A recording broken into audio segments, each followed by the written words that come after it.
Was that an air flight? No, I flapped my wings. Okay. All right. We went woof, woof, woof. Well, All right. it's something. It's something. How did you get here? Jerry brought me Oh, your car working? my call. Car. CAR. Car. Is your car working? Like a duck call. Yes, my car is working. Well, You're from the Bronx, right? No, Yeah. yeah. Brooklyn. I'm from Brooklyn. Yeah, that was why you have that problem with the R's, don't you? No, you have a problem with the A's. Oh, It's you drop the A's. Do I have to tell you everything? No. But who do we have today? Well, we have Lonnie. Lonnie Whitaker. Now, I met Lonnie before. You're way ahead of me. Oh, I'm always ahead of you. Oh, yes, you are. Although I'm younger than you Yeah, you really are. by a lot. But we won't talk about that. Lonnie Whitaker attended a 2-room school in the Missouri Ozarks and later earned a Juris Doctor degree from the University of Missouri School of Law. He served as a special assistant U.S. attorney and retired as a district counsel for a federal agency and now works as a writer. His novels, Geese to a Poor Market and Soda Fountain Blues, both won the Ozark Writers League Best Book of the Year award. He is the author of an award-winning children's book series about Mulligan, a rescued tomcat. His short stories have been published by Chicken Soup for the Soul, Five Star Publishing, Missouri Life, The Ozark Mountaineer, and several anthologies. His newspaper column, The Way We Were, Personal Reflections on Life in the Ozarks, is published bi-weekly by the Howell County News and has won multiple awards from the Missouri Writers Guild. He and his wife live in the Missouri with 2 dogs and a rescued tomcat. They are supporters of animal rescue organizations. Actually, we have met before at the St. Louis Indie Book Show do you remember when?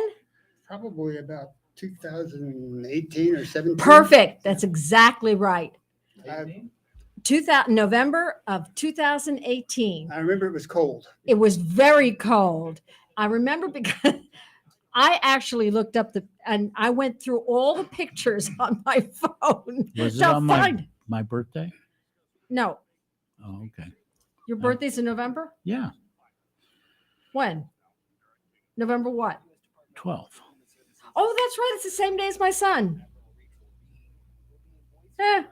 Go And- figure. And It was you've a very forgotten important- both of us, haven't you? No, I forgot only one of you. I'm not telling you which one.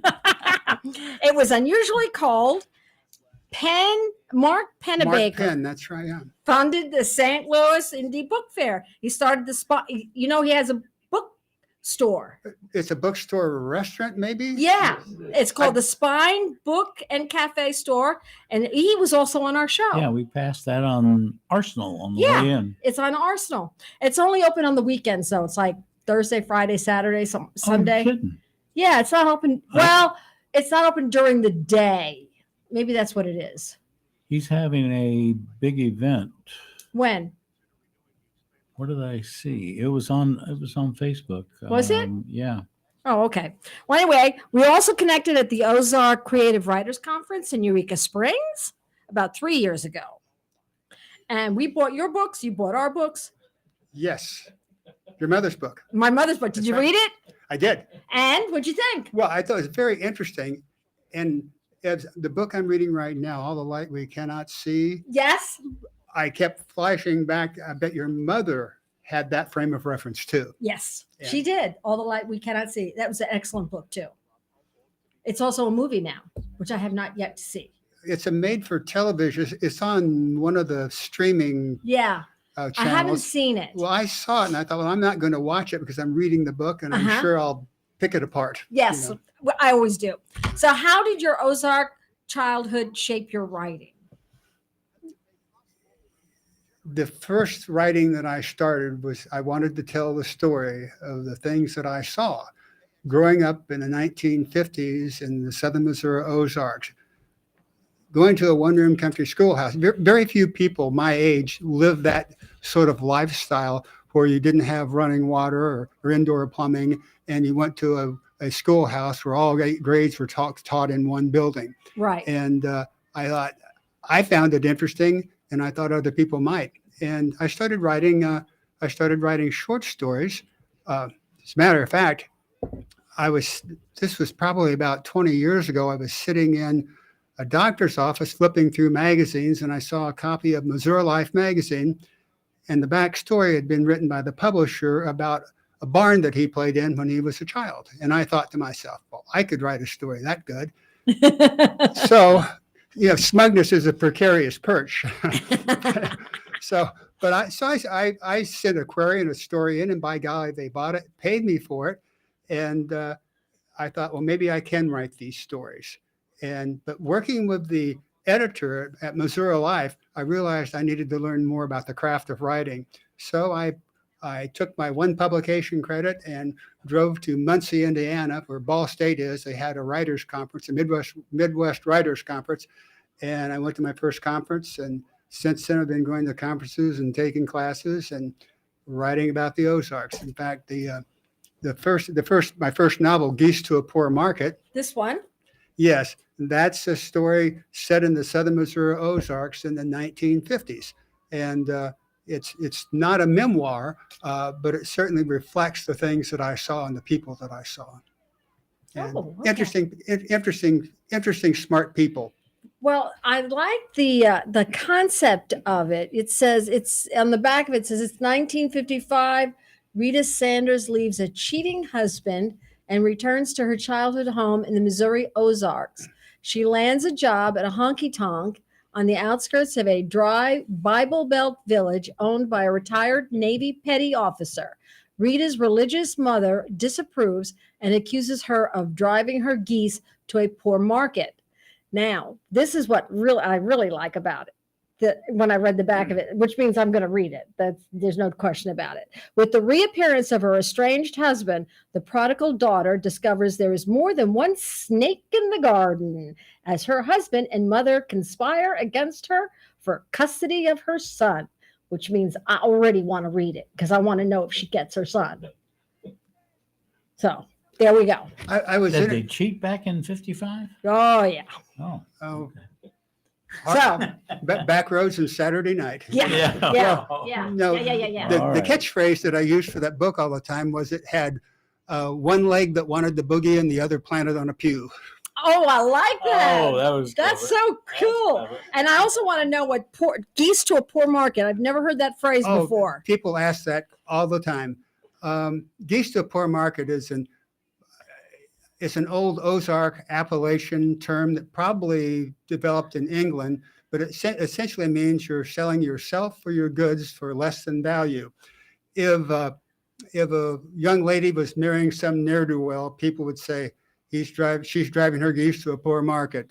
Or if you're hanging out with somebody you shouldn't be hanging out with, your parents might say, son, you're driving your geese to a poor market. So I have never heard that phrase before. It's all about the choice. It's all about choices, and the characters in this book make some bad ones. Yeah, I like that. That sounds a great story. There's a cover blurb. Jim Bohannon, who had the old Radio King, the old Larry King radio program, was syndicated like 300 stations. I got interviewed by him for that book, and you might read the quote that he had on the back of that because it's pretty funny. What happens when you cross Norma Ray with Thelma and Louise? You get a Walton's on steroids slice of rural America called Geese to a Poor Market. Lonnie Whitaker has cooked up a batch of literary white lightning that you shouldn't miss. Jim Bohannon, Westwood One Radio. I like that. I got asked in an interview one time, did you learn anything writing the book? And I said, yes, I had to learn how to make moonshine. Oh, you can find out anything on the internet. Yes, you can. But I think this is going to be a fun book to read. I really do. I would like to see. This is going to be fun. So you said also you started out in a 2-room schoolhouse. Now I grew up in a high school where my graduating class had over 700 students. Okay, so tell me about what a 2-room schoolhouse was like. I was born in Iowa, and I didn't move to Southern Missouri until the 3rd grade. Mm-hmm. And I never made a grade higher than a C until I got to the one-room country schoolhouse. I was lost in the crowds of the urban schools. But there, you'd have 4 grades in one room. And really, they had to use some modern teaching techniques, or what we would call modern teaching techniques now, because if you were in the 3rd grade, and you were getting a little bit ahead of the rest of your students, you could hear what the 4th grade students were doing. Now, today we plan programs for the gifted student. Not that I was gifted, but that's the nature of it. And then when one class had prepared their reading, they'd go up to the recitation bench, and it was like a breakout session. That's what we call them now. Right. And then I had really, really, really good teachers, and they made learning fun. And I never had a problem with grades after that. And typically, the students that left the 2-room country schoolhouse, when they went to the consolidated school in Birch Tree or Mountain View, they were at least equal or not ahead in some subjects. I can relate. Yeah. I went to a 2-room schoolhouse Really? up near Redding, California, near Mount Shasta. But it was like grade 6 through 12 I was in. And the teacher was dating one of the students, and we always kidded her. It was an experience, let's say. Like I said, my graduating class had 700 students in it. Graduating class. Well, I mean, it's like my daughter went to school in Aurora, Colorado, and it was like 2,100 students. It's like a college campus. Yeah. That was my 12th grade, and our school had 10th, 11th, and 12th in it.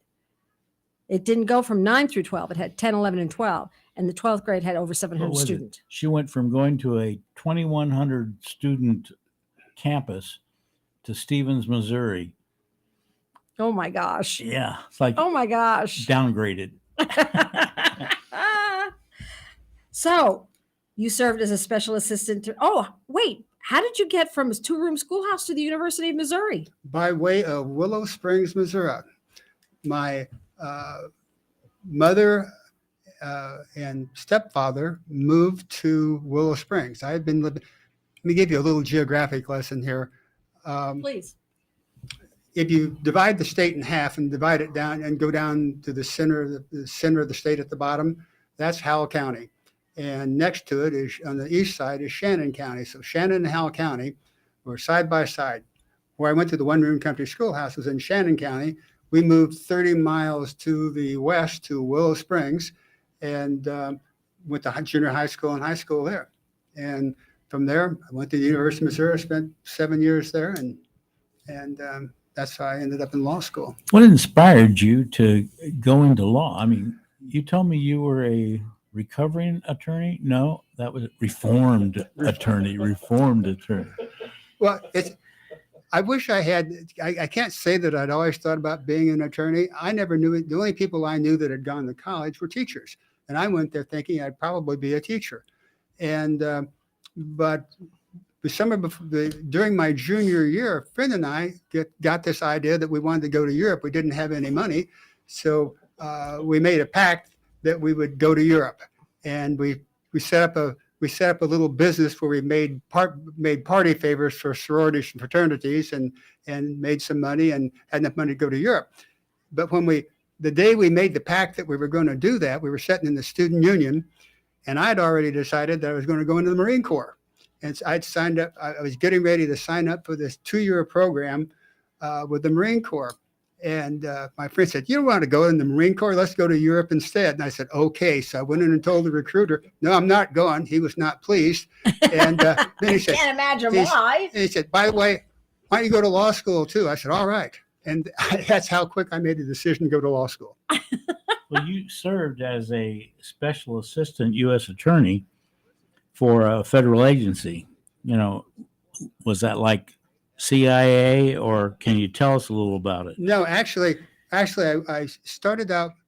I told Jerry earlier that I'd been working on a political campaign, and my candidate lost, and so lawyers are never unemployed. I was suddenly in private practice, and the Small Business Administration was looking for a lawyer to to close disaster loans. In 1982, there'd been a big flood in the St. Louis area. And a lot of people don't know, but whenever you hear the president has declared a national disaster and there are going to be low interest loans available, those are actually issued by the Small Business Administration. They have a separate branch, which is their disaster division.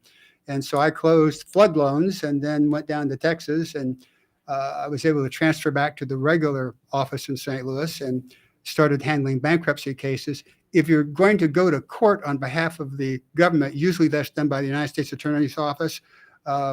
What they did was I got a special appointment as a special assistant U.S. attorney so I could go to court for the United States, and I did bankruptcy court cases and some other cases that got assigned to me. Wow. Okay. The really good thing about that was I got a lot of good training. I got sent to the Justice Department trial schools, and those were just invaluable training. Have you got a good story you can tell us about that experience? Well, off record, maybe. This isn't on record. We're not on record here. I did get attention to those people that I'm quite fond of. So what inspired your journey that really brought you from being an attorney to writing? Well, I was still working when I started writing the first novel.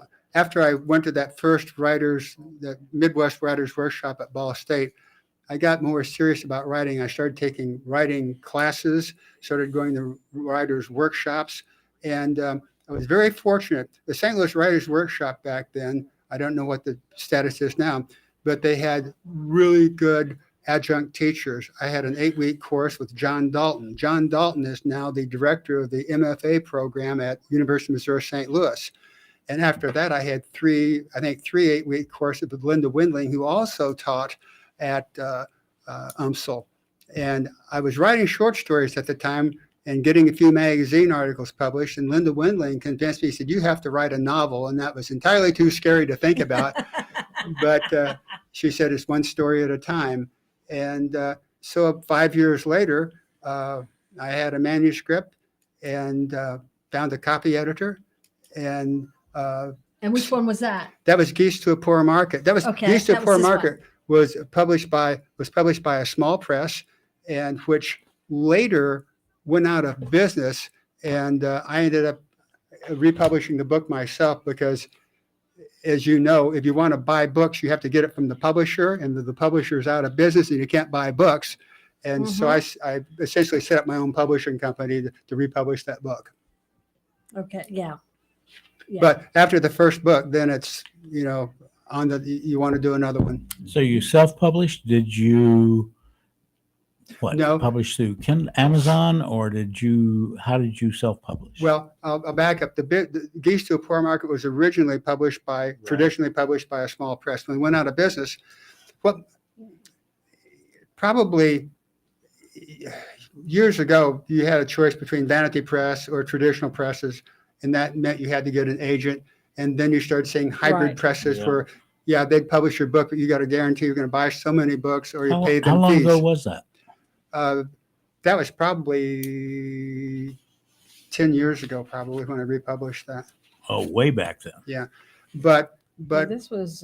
But with the proliferation of print on demand like Ingram Sparks and Kindle, Right. you started seeing all these small presses pop up, and so what I did was I essentially became my own small press. I set up a distributing contract with Ingram Sparks, and hired a cover design formatting company, and started. Okay, well, that's good information for Yeah. our listeners, really, to know how you go about that. Yeah, if you're Ingram thinking, Sparks is what you used. I used Ingram Sparks, and KDP is another one that people are using. Yeah, there are other ones. Yeah, I do KDP mostly. With Blue Rooster. I have my own publishing company, and it's Blue Rooster Company, and I go through KDP mostly. Now I'm looking at doing some things through BookBaby because KDP doesn't do certain sizes, and one of the people that I'm working with wants a specific size. So, Yeah, I hear, going to the Writers Guild conferences and stuff, I hear a lot of people that are self-publishing saying that they really do both. They'll coordinate KDP with Ingram Sparks, for example. right. And Right. I'm in the process of doing that with KDP myself. Right. So, yeah. So, so challenges that you had with your writing, going from your law to your writing. I mean, you're now retired, right, from law. Yes. So now you're full-time writing. Challenges that you may have faced going from your law to your writing, or Lawyers are notoriously bad writers. Sorry, brother. Why do you lawyer. say that? Well, no, they tend to overwrite because they don't want to miss anything, and that's sort of a tradition. Uh-huh. And you don't need that many notwithstandings or that many heretofores. Or Right. They always become politicians Yeah. so that they can write And bills. I think there's a word tautology, the repetition of the same thing. Yes. But when I went to that writers conference at Ball State, I met a techno thriller author named Carl Largent, and I had a special meeting with him. And Carl Largent gave me the best advice I ever heard about writing. He said, "Never have your protagonist running quickly when he could be sprinting." And I started learning that all the long, pretty sentences that I'd learned in high school, full of modifiers, didn't work very well for commercial publications. We needed stronger verbs and fewer adjectives. Right. As Mark Twain said, when you catch an adjective, kill it. Yeah. What was it? Stephen King says that never use adverbs. Yeah. He calls them Swifties, like in Jonathan Swift, Yeah. Yeah. So you're listening to the Author's Edge radio show with Gael Freer and Bob Price, coming to you we got weekly 3 minutes for our commercial break. on Saturdays at 10 a.m. It's always nice when your co-host listens to you. You're not looking. See, there's a sign. Yes. There's a it sign. says Are you something listening? else. Yeah. So you you were pointing to this. and I know. was Well, reading. but then he started. You're not listening to me again. What is it with men and they don't listen? What is it with men that don't listen? Well, I was watching this TV show.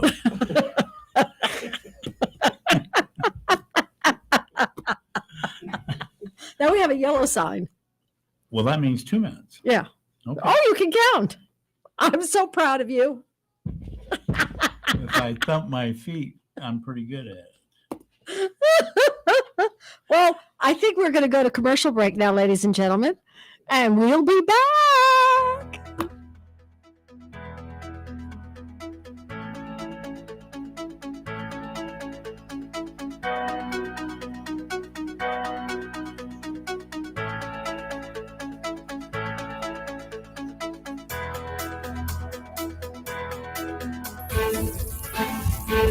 In 1857, the Dred Scott decision was a major legal event and catalyst that contributed to the Civil War. The decision declared that Dred Scott could not be free because he was not a citizen.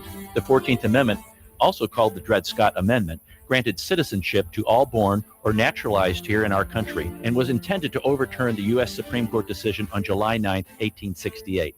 The Dred Scott Heritage Foundation is requesting a commemorative stamp to be issued from the U.S. Postal Service to recognize and remember the heritage of this amendment by issuing a stamp with the likeness of the man Dred Scott. But we need your support and the support of thousands of people who would like to see this happen. To achieve this goal, we ask you to download, sign, and share the one-page petition with others. To find the petition, please go to dredscottlives.org and click on the Dred Scott Petition Drive on the right side of the page. El Potro Restaurant and Market, located at 6920 Manchester Avenue, 1 block east of McCausland, offers the finest variety of Mexican and Central American groceries and goods. El Potro Restaurant serves authentic Mexican and Central American cuisine, including daily specials, not to mention the best horchata and tastiest margaritas in St. Louis. Open 7 days a week. El Potro, 6920 Manchester Avenue, 1 block east of McCausland.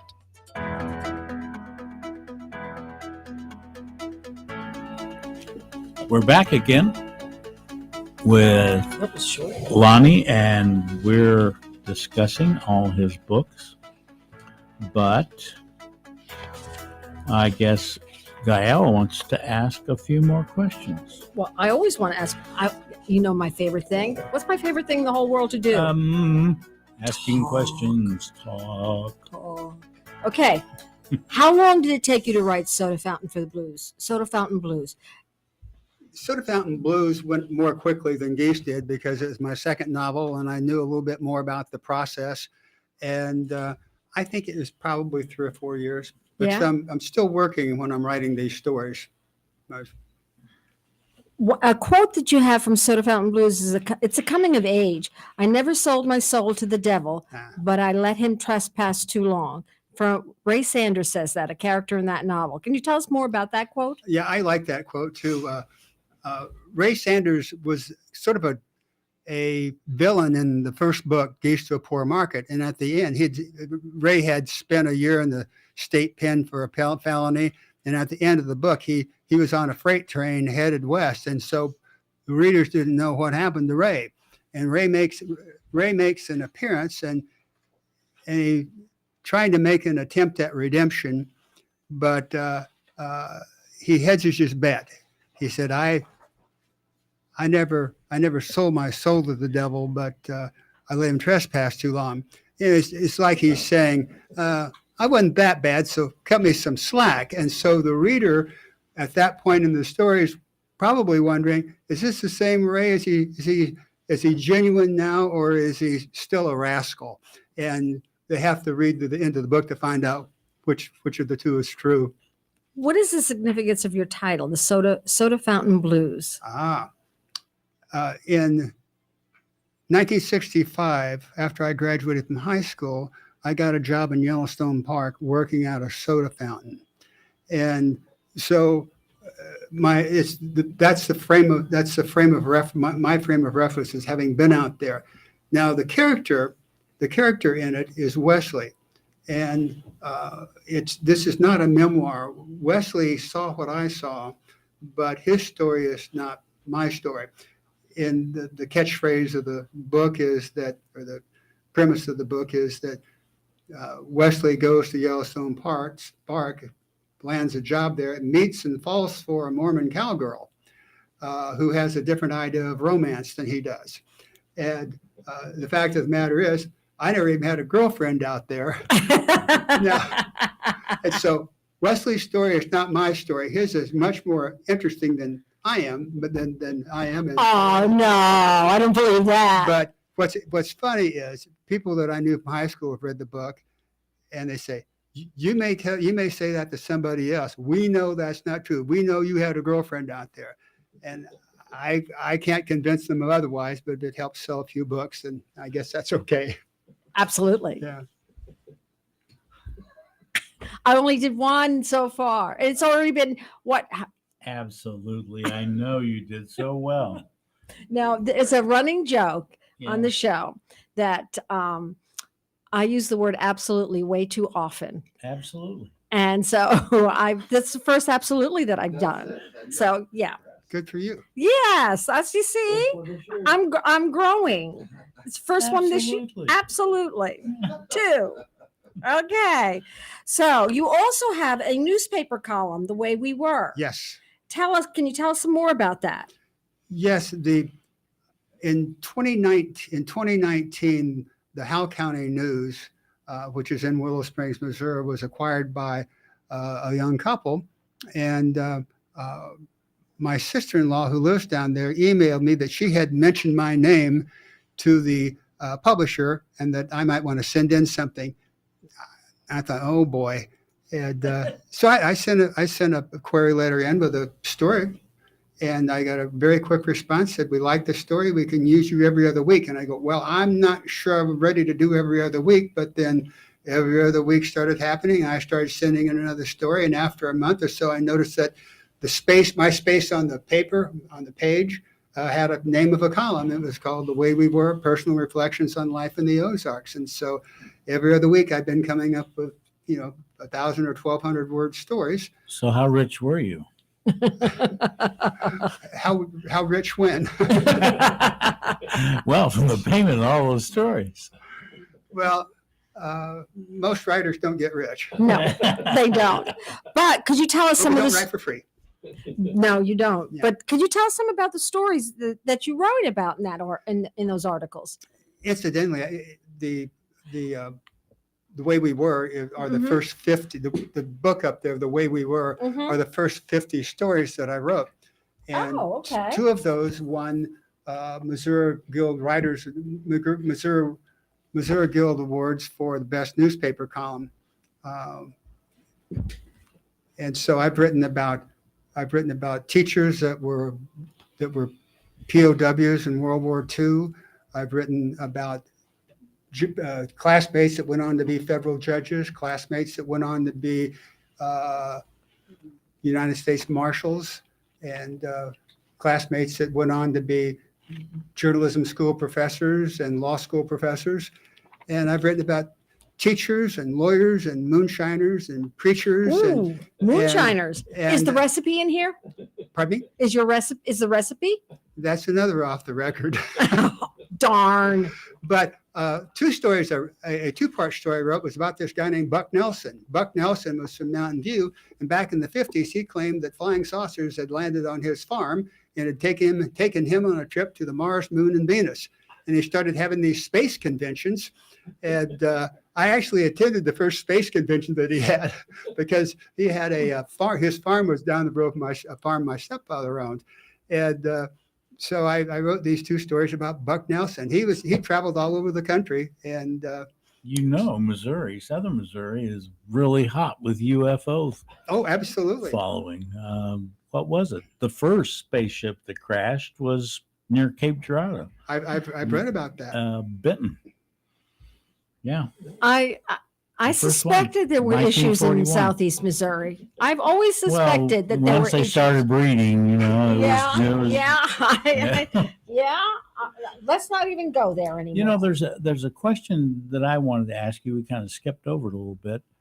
Was how did you get connected to? And I think our readers would love to hear is how did you make the chicken soup connection happen? I was at a writer's study group, and this woman said, "What are you working on now?" And I said, "Well, I'm writing this story about learning to play the banjo." And I kiddingly said to improve my memory so I won't get put in a nursing home before my time. And she went, ooh, Chicken Soup for the Soul has a query out for stories about boosting your memory. You should send that in.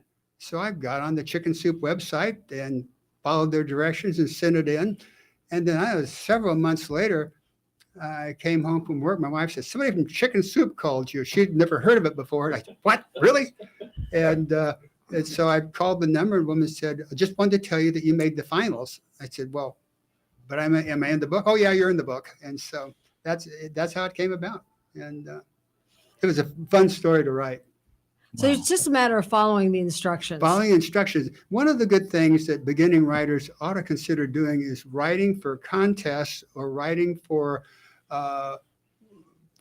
situations that require a word count.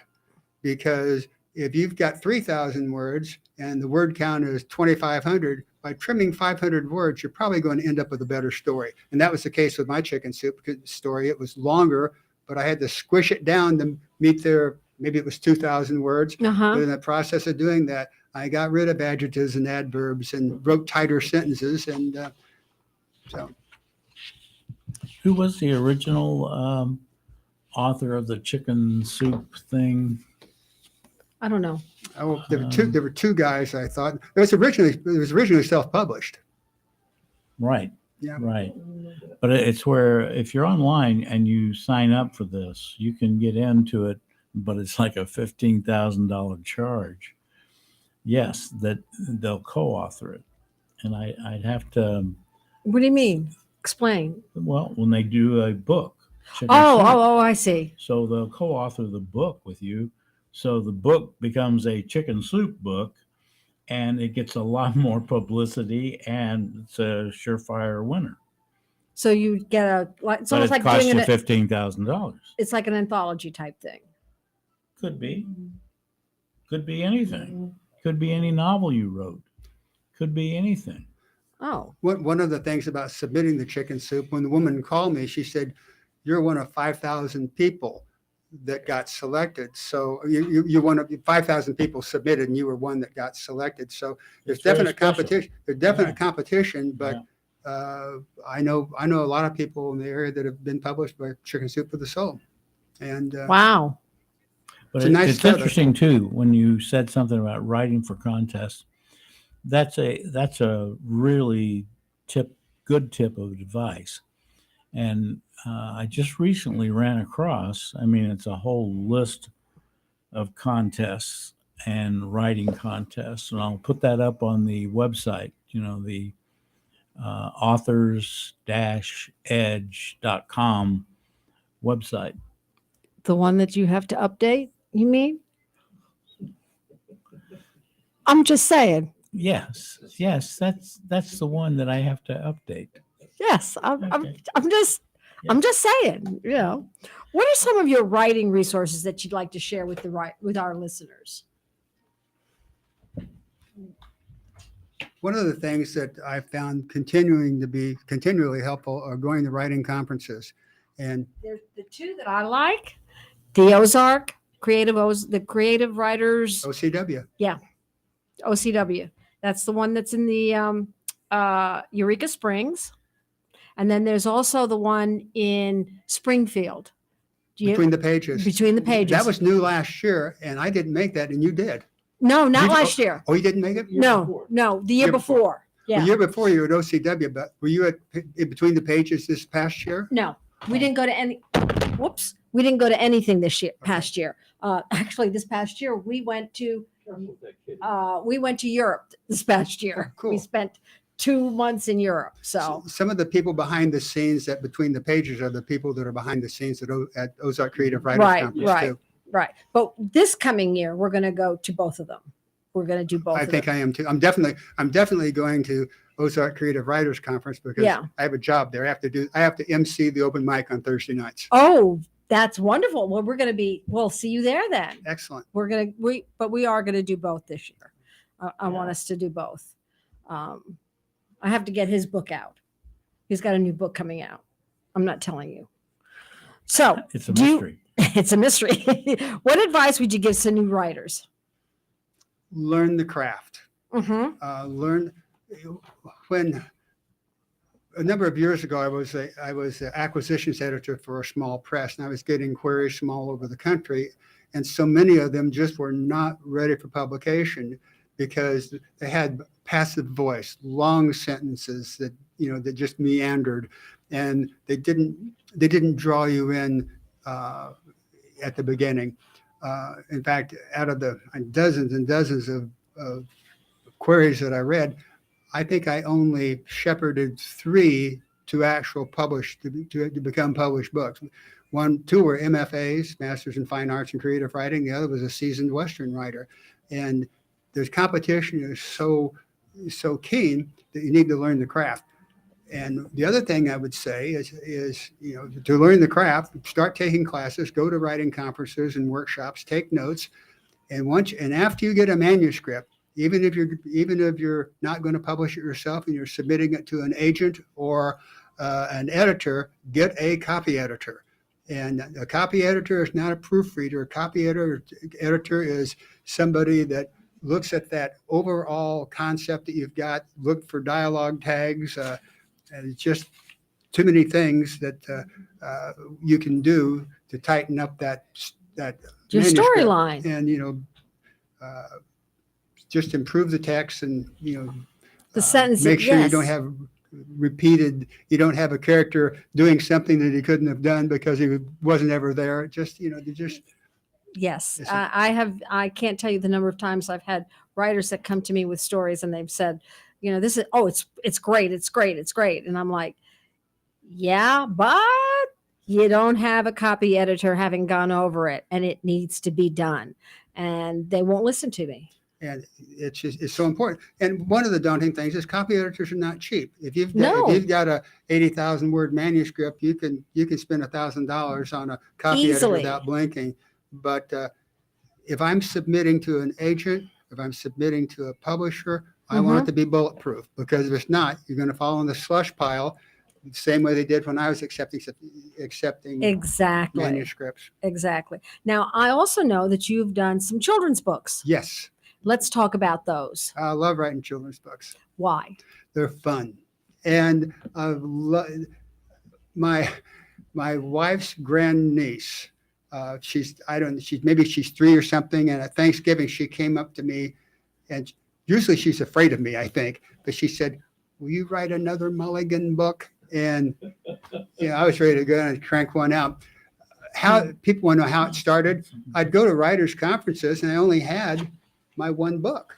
And I'd see these other writers, and they'd have books and all these children's books. And I thought to myself, well, I could write a children's book.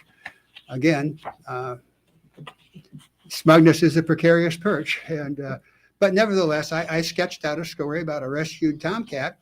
And at Ozark Creative Writers Conference, the publisher for Little Hands Press in Maine was there, and she liked the story and published my first book, Mulligan Meets the Poodlums. It's the story of a rescued tomcat that meets a couple of poodle puppies that steal his toys, and he thinks they're hoodlums and calls them poodlums. And then that book has over 50 5-star Amazon reviews, and reading the comments are just so fun. A mother will say, "It helped my child with his vocabulary," or "It helped me learn not to judge somebody before I meant them." And so the second one, Mulligan decided he was going to run for public office. He ran for dog catcher, and he was running against the incumbent dog catcher, who was a burly bulldog named Loophole. And of course, it was during the election, the last presidential election, and what happened? COVID. So it really messed up the marketing, but the book was fun. Yeah, it was. And so, but I wanted to do one more. So the cat ran for dog catcher. Yes, and He won. And he won. And he won. Yes, we reread it last night before we came, and it's adorable. And the most recent, the one that was published last year, was Mulligan in the All Paws Golf Tournament. Mulligan sees in the newspaper that Loophole is going to be playing in a charity golf tournament, and the sports reporter, a golden doodle named Duffer, shows up and asks him, "Are you going to be playing against Loophole?" And Mulligan's ego gets the better of him. He says yes, except he doesn't know how to play golf. And in all the children's books, I try to give some little message. And in this one, Mulligan is afraid that Loophole is bigger and stronger, and he'll be embarrassed. And his golf instructor tells him that in life and in golf, bigger and stronger aren't always the best things. Yes, in how golf. do you come up with the concepts? How do you get that idea of that storyline? I start with a thought, a question, and then start building on it. And it's just as I'm walking, I might be washing dishes, and I'll get an idea, and I'll make a note of it right then. And So you were worried about a cat becoming a dog catcher, and it struck you. well, Stephen King wrote Salem's Lot. You know where he started? He said, "Oh, it happened if vampires came to New England." So There you go. All right. but You go for the absurd. But there's sort of an underlying joke in the golf book, and that is there's an old golf joke about this man that trains a gorilla to play golf, and he bets another man $1,000 his gorilla can beat him. And they go out to the golf course. The gorilla hits the ball 500 yards straight down the fairway, and the guy takes his checkbook and pays the debt. And he says, "By the way, how does he putt?" He says, "Just like he drives." And so. So that underlying theme is in this golf story with Mulligan the All Paws. Bigger and stronger isn't always better. There you go. Bigger and stronger is not that always the better. turtle and the rabbit story? Yes, Steady. nothing new. Yeah. Steady wins the race. There you go. I'm writing that down. Can you say that again? Steady wins the race. All right. Okay. You're listening to The Author's Edge with Guy Alfreer and Bob Price, coming to you weekly on Saturdays at 10 a.m. on KWRH 92.9 and KXOK 102.9 FM on Monday to Friday, 2 p.m. and 7 p.m. nationwide on the My Genre Radio Network. You can also view our latest videos of past shows at authorsedge.com. Well, it's authors-edge.com online, and then download valuable information on marketing and publishing and writing. So, As soon as he updates the website, you can see all that stuff there. well, yes, you will see the updated website real quick. As soon as I quit nagging. Okay. Do you do a detailed outline? No, I don't, but that raises a really good debate among writers. There are Yes. those that are outliners and those that That are not. that aren't outliners. That Carl Argent, the fellow that I met at Ball State, he was definitely said you had to have an outline. Stephen King, on the other hand, does not write from an outline, but then somebody like Ken Follett has these detailed outlines before they ever start writing. I'm not a detailed outliner. My outlines are little battle plans written on scraps of paper that have diagrams and arrows, and I put them in a spot where I can get back to them. But I take notes all the time, and I'm afraid that when I get that thought, like that I think will be good, that I want to write down, that if I don't write it down, when I try to do it later, I won't be sure that I remembered it exactly the way it was when it seemed so perfect. I'll give you an example. I was on my exercise bike and looked out the window, and an azalea bush that my wife and I had planted had these red buds that were just starting to break open. And I had this thought, little hearts opening to God. And I thought, boy, I like that. So I wrote it down, and that ended up being a chapter title in Geese to a Poor Market. So that's my kind of outline. Do you go into putting together like a character profile? So a detailed, who the character is. They describe what the character is or what he does, that type of thing. I give you an example. One of my favorite characters is in the first book. His name is Ethan Collier. And Ethan Collier, in my mind's eye, is a combination of Ernest T. Bass from the Andy of Mayberry show and Rain Man, the autistic savant that Dustin Hoffman played. Right. But in actual fact, they were based on two real people. Across the gravel road from where I lived with my grandparents, there was this hillbilly hermit. He lived in a shack that could best be described as a tool shed, and he wore the same pair of bib overalls till they basically fell off of him. He cut his hair irregularly and unevenly, and it stuck out underneath an old railroad cap, and people were kind of afraid of him. I wasn't, because I had to take a plate of dinner over to him every Sunday. But my grandmother told me that years before, at the turn of the last century, he had been one of the dapper young men around the county, and she was impressed that he wore a starched shirt. And he showed up at the church to be married, and his fiancée didn't. And Billy was never right after that. Then there was another. My stepfather was one of 11 children, I think. His youngest brother was an autistic savant and was institutionalized. But the railroad train could come through town, and he could recite the names of the boxcars forwards and backwards. So I have an Ethan Collier character that I visualized with that in mind. But you write this down, or you just visualize it, and by memory you do it? I visualize it, and by memory, and because I'm not a detailed outliner, I'm open to the happy accidents that happen in the creative process of writing. Characters end up saying and doing things that I didn't know they were going to do. Ethan's out in front of the bank. My writing is more like a happy accident. Yes. Yeah. Yes. Ethan Collier's out in front of the bank. The banker comes out and doesn't like him standing out there because he's afraid it's bad for business. And he said, "Ethan, I'll give you $1 if you'll shovel the snow." And Ethan says, "I already got $1." That just came to me because I'd heard another story from someplace else. And Right. that connection didn't come till I was writing. And I thought, I'm going to stick that in. Right. See, I I spent 39 years as an English teacher, and I always had kids do outlines because they needed to have that structure. Sure. But as an adult, when I would write, I wouldn't always have an outline.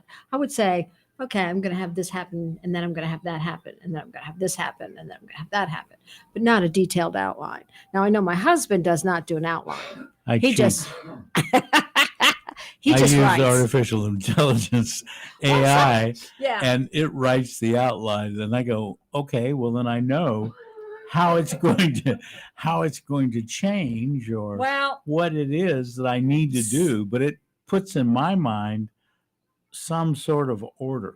Right. Which, but you know, using artificial intelligence does not always. It's not always cheating. All right, it's no different than using Google. It's not as cheating. far as I'm concerned. It's like using Google or any research or tool. a research Yeah. tool, as long as you're not using it as your It's a creative force. Right. It's you know, all it is as long a as you're not creative tool. using it as you're using it, it's no different than anything else. It's You know, not going to write the book. as long as you're not using it to write the book, you're using Well, it it's to not gonna develop write the the idea. book. Right. It's not going to So- write the book. Not right. No. Not correctly. No. And I mean, if you look at some of the books that have been used that way, you can automatically pick 'em out. tell. Yep. Sure. Yeah. You know, it doesn't have the smoothness. It doesn't have the But human Amazon element. is flooded with it. Yeah. As a matter of fact, you know, when you go to KDP and when you put in your information, there is a new box on there to tick. There's a That says- disclosure. There's a disclosure. I heard that. Yeah, I heard that. There But- it is, but- and it's there, but- and it says, "Did you use AI for Well- any portion of this book?" I've written my disclosure. It says, yes, I did use AI. I also used Google. I used Microsoft Word. Right. You know, if you use any Grammarly, Grammarly. you know, anything else. anything that I mean, if you're going to be truly disclose it, well, Right, then that's right. what you're going to have to do. okay. So No, I don't want to do About that. the outlining, I know generally, I know generally where I'm going, what the end's probably going to be. I just don't know exactly the route I'm going to take to get there. It's like going across the creek, and I've got stepping stones, right, and right. Have you ever changed midstream? probably I can't remember right now. But I think outlines are more important for nonfiction. Why? Yeah. What Why? are your next stepping stones? What are the next things that are on your mind that you're going to develop and publish or write? What's Well, going on? Every 2 weeks I have that dilemma, but and I start getting nervous if I don't have a story in mind. And so I'm going to continue, of course, doing the newspaper articles. So I'm going to do volume 2 of The Way We Were, because that's the first 50 stories. And I've probably got another, I'm thinking maybe 40 already that I want to put into a second book. That book will has a story that I for sure want to get published about Daryl Jenkins, who was an All-American center at the University of Missouri in 1941. But I want to do one more children's book, and Oh, this have you one, got an idea? absolutely. Oh, I wanna hear it. All right, Mulligan, with all the hoopla about UFOs, Ah, and given the fact that I've written about Buck Nelson, Mulligan is going to go to Mars. Now, Mars? absolutely. And Al Cap used to have a Dog Patch cartoon. Mm-hmm. And in Dog Patch, he had these little creatures that looked like sausages, and they float around about a foot off the ground. They had these vertical tails that were propellers. And there were two things about them. They like to be kicked and they like to be eaten. And so Mulligan's going to get to Mars, and Loophole and the puppies will go along too. But when he gets there, he's going to find that Mars is populated with cats, but these cats are going to float around off Wait, the you don't ground. have to go away the whole story. Yeah. But I mean, Oh no, I want to hear more. this is going to be a good story. That's all I know at this point. But there is I have a friend that goes to OCW, and last year she writes paranormal. And last year she went to this annual UFO convention in Eureka Springs, and I thought I ought to go to that so I can sell my book there. Absolutely. So, and then I want to do the third book in the Beast of Poor Market Soda Fountain Blues book, and that's going to be set in Europe. And again, I spent 2.5 months touring around, bumming around in Europe in 1968, Euro passes and hitchhiking, and I did it with Europe on $5 a Day by Arthur Frommer. I tracked down a copy of Europe on Yes. $5 a Day. Had to buy it from England. Well, Gael did the whole trip, but she spent thousands. And so We didn't do it on $5 a day. So I'm probably going to continue with the Wesley character and And have them go to Europe, huh? Europe. Yeah. That'll be fun. and I have an outline. That's the Europe on $5 a Day book. I'll just follow the maps, and that'll be such a good resource because you can pick Yeah. out the names of restaurants, and Yeah. stuff That'll like be that. fun. That'll be fun. So those are the next projects. All right. So that'll be your next project. Where are you? I'm right here. Well, you look like you're dreaming. I'm well, I'm trying to convince a number of women that I am dreamy. But, Dreamy or dreaming? but Okay.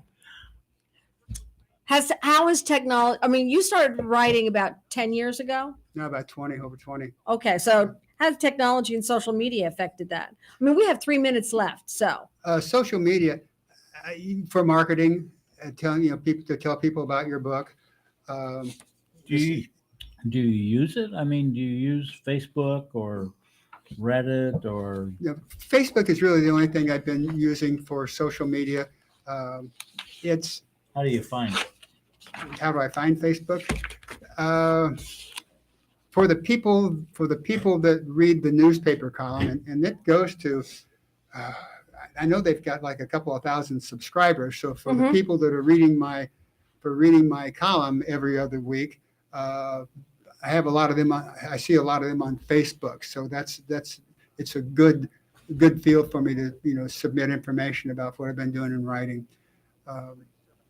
But you have to get out and about to market books. And yeah. So speaking engagements? I'm open to speaking engagements and book clubs and things of that nature. Okay. All Yeah. right. That's Anybody good to wants know. a book club, just How do they get a hold of you? contact me through my Yes. website, lonniewhitaker.com. Where do we find all your books?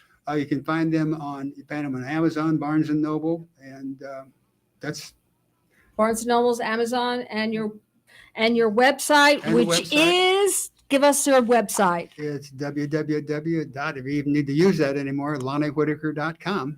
LonnieWhitaker.com. Yes. Thank you so much, LonnieWhitaker.com, for coming and visiting with us today. Thank you so much. No, And this was a lot of fun. You this was really covered lots and lots of a lot fun. of information. Thank you for tuning in to Author's Edge. Tune in again next week for more tips, resources, and your favorite conversation. Our next guest will be Jerry Ford, and we will be chatting about his book, The Gordon Grove Stories of Tombstones, Tambourines, and Tammany Hall. Wait, Till then, I'm going to the inkwell. see you around the inkwell.